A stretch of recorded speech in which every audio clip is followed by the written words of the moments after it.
تاجدار دو عالم آقا و مولا احمد مجتبی جناب محمد مصطفیٰ علیہ تحیت و ثنا کی بارگاہ میں پیش کرنے کے بعد، معزز دوستان گرامی قدر، احباب ذی وقار، اللہ تعالیٰ کے فضل و کرم سے اور اس کی عطا کردہ توفیق سے اور اس کی عنایت خصوصیہ سے آج جس موضوع پہ مجھے اظہار خیال کرنے کا موقع مل رہا ہے وہ استقبال رمضان کے لحاظ سے ہماری گفتگو ہوگی۔ اللہ کریم سے دعا ہے کہ مالک میری زبان پہ کلمت الحق جاری فرما دے، چونکہ یہ شعبان المعظم کا آخری جمعۃ المبارک اور انشاءاللہ تبارک و تعالی ہم بہت ہی جلد رمضان المبارک کی پرنور ساعتوں میں اپنی زندگی بسر کر رہے ہوں گے اور بہار آفرین نظاروں سے ہم انشاءاللہ ہمکنار ہونے والے ہیں۔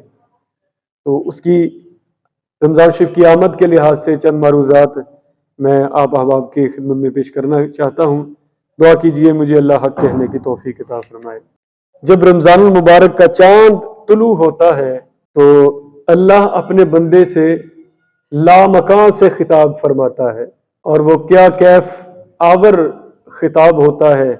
یہ اللہ کریم کے محبوب کریم مصطفیٰ علیہ السلام نے یہ اعلان سنا اور یہ سن کر ہم تک پہنچایا، کیونکہ ہم یہ اعلان سن نہیں سکتے، ہمارے کان، ہماری سماعتیں اس اعلان کا احاطہ نہیں کر سکتی، اسے احاطہ سماعت میں نہیں لا سکتے، لیکن ہمیں ان کانوں پر اعتماد ہے جن کے بارے میں سیدی اعلیٰ حضرت نے فرمایا تھا کہ دور و نزدیک کے سننے والے وہ کان لالے کرامت پہ لاکھوں سلام۔ تو ہمیں اپنے کانوں سے بڑھ کر اپنے مصطفیٰ کریم کے کانوں پر اعتماد ہے۔ تو حضور نے فرمایا جب چاند طلوع ہوتا ہے تو الفاظ یہ ہوتے ہیں، چاند آسمان پہ طلوع ہوتا ہے تو لامکان سے خطاب کرتے ہوئے اللہ کریم فرماتا ہے یا من ساعت غیبتہ انی قد ضربت ایام مصالحہ، اے شخص جو سارا سال مجھ سے دور رہا ہے، جو سارا سال مجھ سے کمی کتراتا رہا ہے، جو سارا سال مسجد میں داخل ہونے کی جسے توفیق نہیں ملی، تو اللہ اعلان فرماتا ہے اے وہ شخص جو سارا سال مجھ سے دور رہا ہے، میری اور اس کی صلح کے دن آ گئے ہیں۔ سبحان اللہ، میری اور اس کی صلح کے دن آ گئے ہیں۔ یا من دامت خسارتہ قد اقبلت ایام التجارہ، اے وہ شخص جو سارا سال نقصان میں رہا، اے وہ شخص جو سارا سال خسارے میں رہا، اس کے لیے نفع بخش تجارت کے دن آ گئے ہیں۔ سبحان اللہ، اس کے لیے نفع بخش تجارت کے دن آ گئے۔ پھر اگلے الفاظ میں اللہ اپنے بندوں کو تنبیہ کرتے ہوئے ارشاد فرماتا ہے اور اپنے بندوں کو یہ تنبیہن بات فرماتا ہے، فرمایا خبردار کرتے ہوئے ارشاد فرماتا ہے، سن لو من لم یربی فی ھذا الشہر وفی ای وقت یربح، فرمایا جس نے ماہ رمضان میں نفع نہ کمایا وہ رمضان کے بعد میں بھی نفع نہیں کما پائے گا۔ جو رمضان میں نفع نہ کما سکا، جس نے کیا مطلب، جس نے رمضان مبارک کا مہینہ پایا اور پھر اس کی عبادت کر کے اس کا حق ادا نہ کیا، اس کی عبادت کر کے حق ادا نہ کیا، اس میں روزے نہ رکھے، عبادت الہیہ نہ کی، صدقات و خیرات نہ کیے، اعمال صالحہ نہ کیے، تو فرمایا جس نے ماہ رمضان میں نفع نہ کمایا وہ رمضان کے بعد بھی نفع نہیں کما پائے گا۔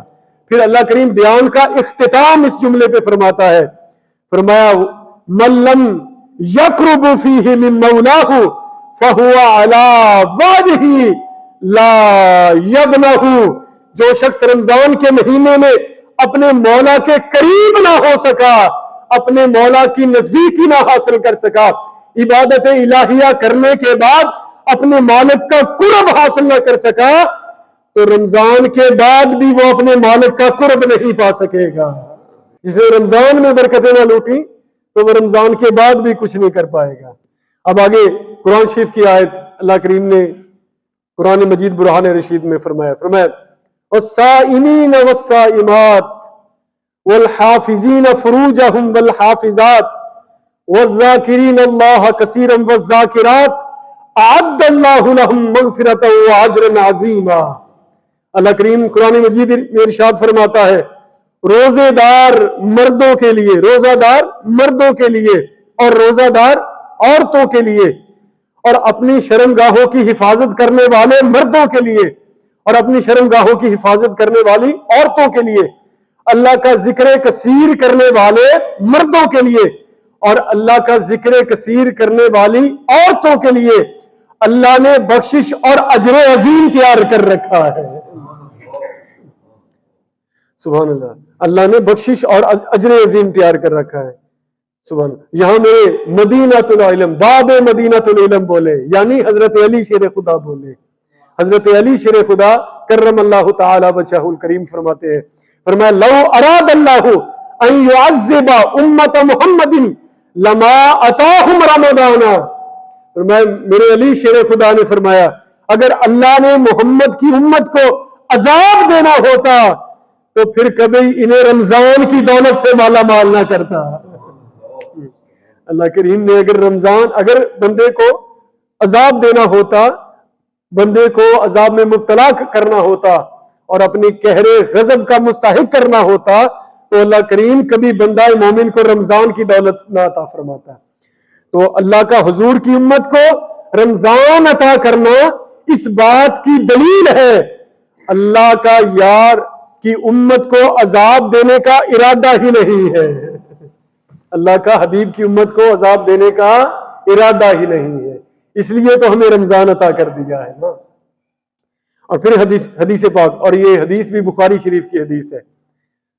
سبحان اللہ، آقا کریم علیہ السلام نے ارشاد فرمایا، یہ بخاری شریف کی حدیث ہے، فرمایا کل عمل ابن آدم یضاعف له الحسنہ بعشر امثالها الى 700 ضعف قال اللہ تعالی الا الصوم فانه لي وانا اجزی به۔ اس کی آواز کم کرو بیٹا، تھوڑی سی دھیان۔ حضور علیہ السلام نے ارشاد فرمایا ابن آدم کو یعنی ہر انسان کو اس کے نیک عمل کی جزا ملتی ہے، اور ہر انسان کو اس کے نیک عمل کی جزا 10 گنا سے لے کر 700 گنا تک ملتی ہے۔ 10 گنا سے اور 700 گنا کے درمیان میں ہر بندے کو یہ جزا ملتی ہے۔ اور نقطۂ کمال، نقطۂ آغاز 10 گنا سے ہوتا ہے اور نقطۂ اختتام کہاں سے ہوتا ہے؟ 700 گنا تک۔ یا صاحب نے مجھ سے تھوڑی دیر پہلے ایک بات بھی کی اور اس کا جواب بھی ہے یہ اس حدیث پاک میں کہ ہر عمل کی جزا 10 گنا سے لے کر 700 گنا تک ملتی ہے۔ آپ اگر اللہ کی بارگاہ میں 1 روپیہ خرچ کریں گے تو ہو سکتا ہے اللہ خوش ہو کر 10 گنا تو ملے گا ہی، لیکن 10 گنا سے بھی زیادہ یعنی 700 گنا تک بھی ملنے کی امید ہے۔ تو کسی عمل کی جزا نہ 10 گنا سے کم ملتی ہے نہ 700 گنا سے زیادہ ملتی ہے۔ تو اب توفیق دے اللہ آپ کو، تو اب سمجھیے گا اس بات کو۔ تو نتیجہ کیا نکلا؟ پتہ چلا اب تک کی گفتگو کا حاصل یہ ہوا کہ ہر نیک عمل کی جزا 10 گنا سے لے کر 700 گنا تک ملتی ہے۔ اب اللہ کی مرضی وہ بندے کو اس کے نیک عمل کی جزا 10 گنا دیتا ہے، 20 گنا دیتا ہے، 30 گنا، 40، 50، 100، 200، 300، حد 700 گنا کے درمیان میں کتنی عطا کرتا ہے اب اس کی مرضی ہے کہ اللہ، مگر ہم اتنا جانتے ہیں کہ ہر نیک عمل کی جزا کم از کم 10 گنا ملتی ہے اور زیادہ سے زیادہ 700 گنا ملتی ہے۔ لیکن اللہ فرماتا ہے قال اللہ تبارک و تعالی الا الصوم فانه لی وانا اجزی به۔ حضور نے فرمایا مگر اللہ فرماتا ہے سوائے روزے کے 10 سے 700 گنا ملتی ہے۔ فرمایا وانا اجزی به، روزہ میرے لیے ہے اور میں ہی اس کی جزا عطا کروں گا۔ یعنی سوائے روزے کے، روزہ میرے لیے ہے اور میں ہی اس کی جزا عطا کروں گا۔ الصوم لی وانا اجزی به۔ تو احباب گرامی، اللہ کا یہ کہنا کہ روزہ میرے لیے ہے اور میں ہی اس کی جزا دیتا ہوں، اللہ کے اس قول سے پتہ چلا، ثابت ہوا، نتیجہ یہ نکلا کہ ہر عمل کی جزا 10 گنا سے لے کر 700 گنا کے دائرے کے اندر رہتی ہے، مگر روزے کی جزا 10 گنا سے لے کر 700 گنا کے دائرے سے باہر نکل جاتی ہے۔ میں بات کو مزید آسان کر دیتا ہوں اور مزید آسانی کے ساتھ سمجھا دیتا ہوں کہ اللہ گویا کے بندوں کو یہ فرما رہا ہے کہ روزہ میرے لیے ہے اور میں ہی اس کی جزا عطا کرتا ہوں۔ اللہ بتانا یہ چاہتا ہے کہ ہر عمل کی جزا کی کوئی نہ کوئی حد ہے، ہر عمل کی جزا کی کوئی نہ کوئی حد ہے، مگر روزے کی جزا کی کوئی حد نہیں، بے حد عطا فرماتا ہوں۔ روزے کی جزا ایسی جزا ہے کہ میں بے حد عطا کرتا ہوں، اس کی کوئی حد نہیں۔ اب میرا پیغام پہنچ رہا ہے آپ دوستوں کی بارگاہ میں پہنچ رہا ہے میرا پیغام؟ اب مزید سمجھیے، مزید آپ کے سامنے یہ بات واضح کرنا چاہتا ہوں کہ ہر انسان کو ہر نیک عمل کی جزا 10 گنا سے لے کر 700 گنا تک ملتی ہے، مگر اللہ کہتا ہے سوائے روزے کے کہ روزہ میرے لیے ہے اور میں ہی اس کی جزا عطا کرتا ہوں۔ یہاں تک بات سمجھ گئی آپ نے؟ سمجھ گئی؟ اچھا آگے چلیے ذرا۔ اللہ کا یہ کہنا کہ روزہ میرے لیے ہے اور میں ہی اس کی جزا دیتا ہوں، اچھا مجھے یہ بتائیے کوئی عمل ایسا ہے جس کی جزا اللہ نہ دیتا ہو؟ بولیں بھی ہر عمل کی جزا اللہ ہی دیتا ہے، کوئی اور تو نہیں دیتا۔ باقی جو جتنے بھی اولیاء کاملین ہیں، انبیاء کرام ہیں، یہ سب اس کی عطا کردہ توفیق سے عطا کرتے ہیں، ٹھیک ہے۔ ذاتی طور پہ اگر کوئی کسی کو دیتا ہے تو وہ مالک قدوس ہی ہے، وہ ہمارا رب ہے۔ اور انبیاء اور اولیاء یہ جتنے بھی مشکل کشائی کرتے ہیں، بندوں کو آگے عطا کرتے ہیں، تو یہ اس کی عطا کردہ توفیق سے دیتے ہیں۔ تو مجھے یہ بتائیے، سوال پیدا ہوگا ہر عمل کی جزا کون دیتا ہے بھی؟ اللہ ہی دیتا ہے نا۔ تو جب ہر عمل کی جزا اللہ ہی دیتا ہے تو پھر اللہ نے روزے کو خاص کر کے کیوں کہا کہ اس کی جزا میں دوں گا؟ ہے نا، سمجھنے کی بات ہے نا۔ سب کی جزائیں، ہر نیک عمل کی جزا اللہ ہی دیتا ہے، تو یہ بات کیوں کہی کہ روزہ میرے لیے ہے اور میں ہی اس کی جزا دوں گا؟ تو دوستو اس سوال کا جواب یہ ہے، ٹھیک ہے ہر عمل کی جزا اللہ ہی دیتا ہے مگر فرشتوں کے ذریعے دیتا ہے۔ سبحان اللہ، ہر عمل کی جزا اللہ ہی دیتا ہے لیکن فرشتوں کے ذریعے سے دیتا ہے، اور 10 گنا سے لے کر 700 گنا کے دائرے کے اندر رہتے ہوئے دیتا ہے۔ نمازی کو جزا اللہ دیتا ہے مگر فرشتوں کے ذریعے سے دیتا ہے، اور 10 گنا سے لے کر 700 گنا کے دائرے میں دیتا ہے، اور حاجی کو جزا اللہ ہی دیتا ہے اور 10 گنا سے لے کر 700 گنا کے دائرے میں دیتا ہے۔ زکوٰۃ ادا کرنے والے کو جزا اللہ ہی دیتا ہے مگر 10 گنا سے لے کر 700 گنا کے دائرے میں رکھ کر دیتا ہے۔ تمام جتنے بھی اعمال صالحہ ہیں ان تمام کی جزا اللہ ہی دیتا ہے، لیکن 10 گنا سے لے کر 700 گنا کے، یہ حدیث ہے، بخاری کی حدیث ہے، میں اپنی طرف سے نہیں کہہ رہا، 10 گنا سے لے کر 700 گنا کے دائرے میں دیتا ہے۔ تو پتا چلا ہر عمل کی جزا اللہ دیتا ہے مگر فرشتوں کے ذریعے سے دیتا ہے، اور 10 گنا سے لے کر 700 گنا کے اندر رہتے ہوئے دیتا ہے، مگر جب روزے کی باری آتی ہے تو اللہ کہتا ہے فرشتوں تم ایک طرف ہٹ جاؤ، تم پردہ نور میں چھپ جاؤ، میں جانوں، جزا جانے، روزہ دار جانے۔ سبحان اللہ، سبحان اللہ۔ ہر ایک کے بارے میں کہتا ہے اس کی جزا میں دیتا ہوں، لیکن جب روزے کی باری آتی ہے تو فرشتوں سے کہتا ہے، اور فرشتوں کے ذریعے سے ہر عمل کی جزا ملتی ہے، لیکن فرمایا فرشتوں اب معاملہ آ گیا ہے روزے کا، اب تم پیچھے ہٹ جاؤ، تم پردہ نور میں چھپ جاؤ، میں جانوں اور روزہ جانے، روزہ دار جانے۔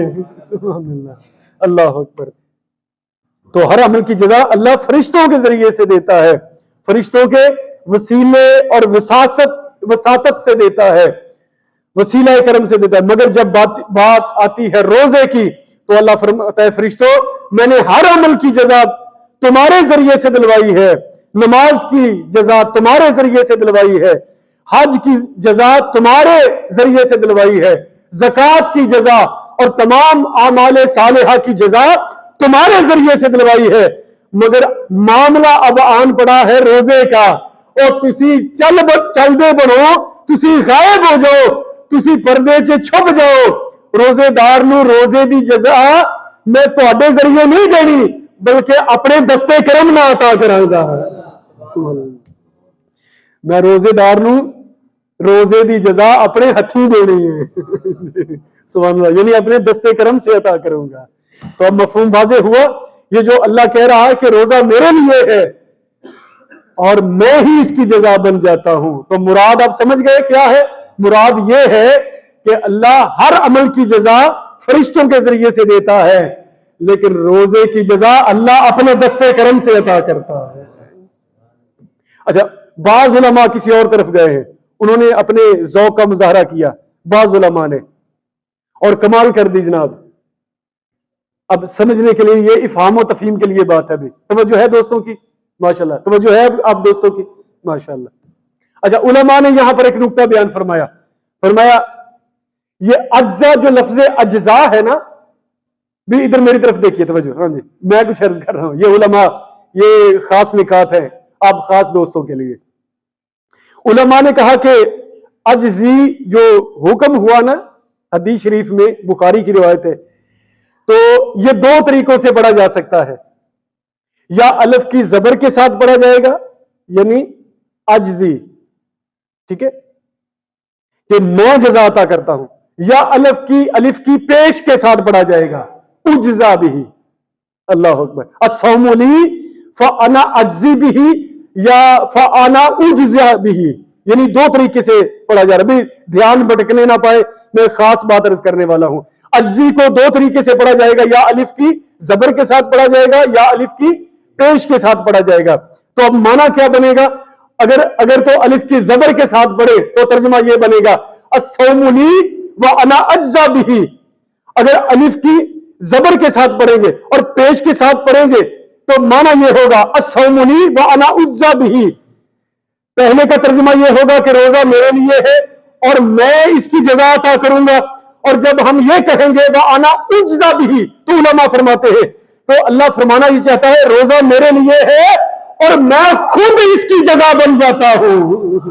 سبحان اللہ، نہیں لطف نہیں آیا ذرا، میں وضاحت پیش کرتا ہوں، آپ بولیے ذرا اسی بات۔ سبحان اللہ، مراد یہ ہے، پتہ یہ چلا انا اجزا بھی اور اجزا بھی کہنے میں فرق یہ ہے، مراد یہ ہے کہ نمازی کو ثواب ملتا ہے، حاجی کو ثواب ملتا ہے۔ اللہ گویا کہ فرمانا یہ چاہتا ہے اجزا بھی، اجزا بھی یا اجزا بھی، دونوں میں فرق واضح کرنے کے لیے پتہ یہ چلا، مراد یہ ہے علماء کی کہ نمازی کو ثواب ملتا ہے، حاجی کو ثواب ملتا ہے، زکوٰۃ دینے والے کو ثواب ملتا ہے، ہر عمل خیر کرنے والے کو ثواب ملتا ہے، مگر روزہ دار کو رب تواب ملتا ہے۔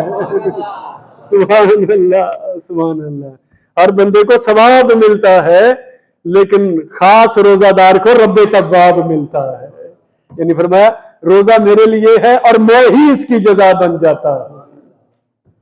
اچھا، اب یہ بتائیے روزے میں صبح صادق سے لے کر غروب آفتاب تک کیا کرنا ہے؟ حلال چیزیں چھوڑنی ہیں۔ کون سی چیزیں؟ بولے حلال چیزیں، جائز چیزیں، پسندیدہ چیزیں، بے دوش چیزیں، جن چیزوں کے استعمال کرنے میں کوئی حرج نہیں ہے، شریعت میں کوئی پابندی نہیں ہے، تو ان چیزوں پر قدغن لگا دی گئی۔ وہ حلال چیزیں صبح صادق سے لے کر غروب آفتاب تک تمہیں نہ کھانی ہے نہ پینی ہے، ٹھیک ہے؟ کھانے والی چیزیں ہیں یا مشروبات ہیں، پینے والی چیزیں ہیں، تو وہ چیزیں نہیں کھانی، حلال چیزیں ہیں۔ کس کے لیے نہیں کھانی؟ اللہ کے لیے۔ روزے کے لیے بھی ٹھیک ہے، لیکن اصل میں روزہ بھی کس کے لیے ہے؟ اللہ کے لیے۔ ٹھیک ہے، جس بھائی نے یہ کہا ہے کہ روزے کے لیے، انہوں نے بھی درست کہا، لیکن روزہ کس کے لیے ہے؟ اللہ کے لیے۔ تو یہ جائز چیزیں کس کے لیے چھوڑنی ہے؟ روٹی کس کے لیے؟ حلال تھی لیکن چھوڑ دی، کس کے لیے؟ پانی حلال ہے، پینا چھوڑ دیا، کس کے لیے؟ بڑی بڑی لذیذ نعمتیں ہیں، حلال ہیں، چھوڑ دی، سامنے پڑی ہوئی ہیں، آنکھ تک نہیں دیکھنے پاتی، اور دیکھ بھی لے لیکن اسے اپنے پاس نہیں لاتی، اس سے کمی کتراتی ہیں، کوئی آنکھ اٹھا کے نہیں دیکھتا، حلال چیزیں ہیں اور طلب بھی ہے، کھانے کی حاجت بھی ہے، لیکن یہ کام و دہن کی تسکین کا باعث بننے والی جتنی بھی چیزیں ہیں یہ چھوڑ دی، کس کے لیے؟ اللہ کے لیے۔ اپنی پسند کے مشروبات چھوڑ دیے، کس کے لیے؟ سبحان اللہ، اللہ اکبر۔ عدیل بھائی حیرت والی گل، کوکا کولا بھی چھوڑ دی، کس کے لیے؟ اللہ، یعنی پسند ہے نا اس لیے، یعنی جو بھی آپ کو محبوب چیز ہے وہ کھانے سے تعلق رکھتی ہے یا پینے سے تعلق رکھتی ہے، تو یہ ساری حلال چیزیں کس کے لیے چھوڑ دی؟ اللہ کے لیے، اللہ کے لیے۔ تو حلال چیزیں چھوڑ دی تاکہ اللہ راضی ہو جائے، اللہ کے لیے چھوڑ دی، اور حساب سے ماورا ہمیں جزا عطا کرتا ہے، وہم و گمان سے بڑھ کر صلہ عطا کرتا ہے، اس کے لیے چھوڑ دی ہے، اور وہ اس پہ صلہ عطا کرتا ہے، اور 10 گنا سے لے کر 700 گنا پیچھے رہ جاتے ہیں، پیچھے رہ جاتے ہیں، یہ گنتیاں پیچھے رہ جاتی ہیں، روزے کی جگہ اس سے آگے نکل جاتی ہے۔ بھی اللہ کے لیے حلال چیزیں چھوڑ دی تھی نا یار، پہنچو نا، ذرا پہنچنے کی کوشش کرو، میں تو پھر تمہیں پہنچا ہی دیا ہوں گا نا۔ تو کس کے لیے کی تھی؟ اللہ کے لیے۔ اتنا راضی ہوتا ہے اللہ کریم، اس کے لیے حلال چیزیں چھوڑ دی، اتنا راضی ہوتا ہے، اتنا مسرور ہوتا ہے، اتنا تمہیں اپنا محبوب بنا لیتا ہے، اس کے لیے خاص وقت کے لیے حلال چیزیں چھوڑی تو اتنا راضی ہوتا ہے، مگر چغلی تو پہلے ہی حرام ہے، ہائے ہائے، غیبت تو پہلے ہی حرام ہے جی۔ ارے حلال چیزیں اس کے لیے چھوڑی تو اتنا راضی ہو جاتا ہے، چغلی تو پہلے ہی حرام ہے، غیبت تو پہلے ہی حرام ہے، جھوٹ بولنا تو پہلے ہی حرام ہے، سودی لین دین کرنا تو پہلے ہی حرام ہے، رشوت کا لین دین کرنا تو پہلے ہی حرام ہے، کاروبار میں اور ناپ تول میں ڈنڈی مارنا تو پہلے ہی حرام ہے، کسی کے دل آزاری کرنا تو پہلے ہی حرام ہے، والدین کی نافرمانی کرنا تو پہلے ہی حرام ہے، کسی کا دل دکھانا اور کسی کا حق غصب کرنا تو پہلے ہی حرام ہے۔ یارو پتہ چلا، ثابت یہ ہوا کہ اگر اللہ کے لیے حلال چیزیں چھوڑی تو اللہ اتنا راضی ہوتا ہے کہ انہیں اجر دیتا ہے، 10 گنا سے لے کر 700 گنا کے دائرے سے بھی باہر عطا کرتا ہے، بڑھ کر عطا کرتا ہے، اتنا راضی ہوتا ہے۔ تو سوچو، جس کے لیے حلال چیزیں چھوڑی اتنا راضی ہوتا ہے، جب اللہ کے لیے حرام چیزیں چھوڑو گے تو سوچو اللہ کتنا راضی ہو جائے گا۔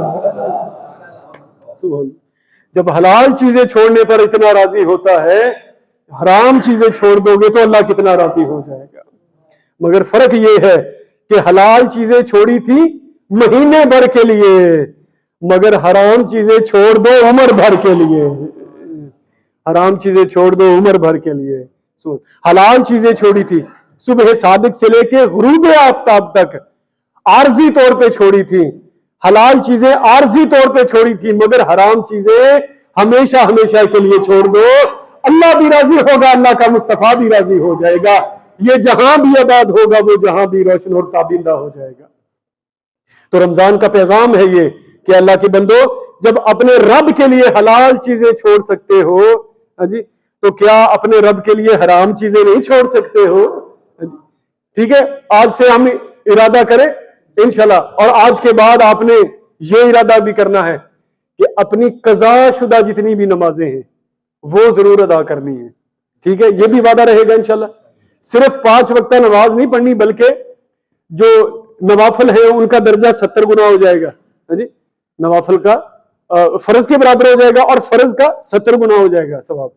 تو اس کے ساتھ ساتھ آپ نے اپنی زندگی بھر ایک کاپی لے لیں اور جتنے سالوں کی نمازیں قضا ہوئی ان کو لکھ لیں، ان سب کو ایک ایک آپ قضا کرنا چاہیں وہ آپ کی مرضی، 2 قضا کرنا چاہیں آپ کی، 5 کرنا چاہیں، جتنا جلدی ہو سکتا ہے، کیونکہ یہ اللہ نے ایک چانس عطا کر دیا ہے ہمیں، یہ قیمتی چانس عطا کیا ہے، اور یہ چانس عطا کر کے اللہ کریم بتانا چاہتا ہے، بندے کو آزمانا بھی ساتھ ساتھ چاہتا ہے کہ میرا بندہ میرے احکامات پہ کتنا عمل پیرا ہوتا ہے۔ اور رمضان کی پھر خوبصورت پربہار ساتھوں میں یہ کام کرو گے تو انشاءاللہ ان قضا کی ہوئی نمازوں پہ جو گناہ تھا، اللہ اس گناہ کا بوجھ بھی تم سے اتار دے گا انشاءاللہ۔